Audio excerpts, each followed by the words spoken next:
আসসালামু আলাইকুম। অনেক গরম পড়ছে, এখন চিন্তা করলাম একটু আইসক্রিম বানাই। ছোটবেলায় স্কুলের সামনে এরকম নারকেলের আইসক্রিম খাইতাম। আমি আজকে চেষ্টা করতেছি একটু বানানোর জন্য। কেমন হবে জানি না। সবগুলোতে একটু একটু নারকেল দিয়ে নেই। এই যে সবগুলোতে একটু একটু নারকেল দিয়ে নিছি। নারকেলের আইসক্রিম একটু নারকেল বেশি হলে ভালো লাগে।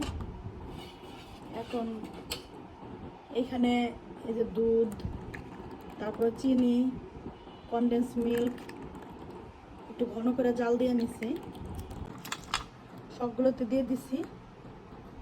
আসলে বাচ্চাদের বাইরের আইসক্রিম এই গরমে না দিয়ে তো বাসায় বানানোই ভালো আমি মনে করি। এখন 8 ঘন্টার জন্যে ডিপ ফ্রিজে রেখে দিব ইনশাল্লাহ।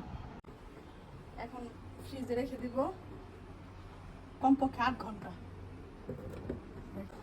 এই যে 8 ঘন্টা হয়ে গেছে।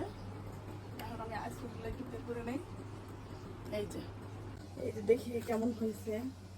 এই যে দেখেন আইসক্রিম, এই যে আইসক্রিম হয়ে গেছে আলহামদুলিল্লাহ।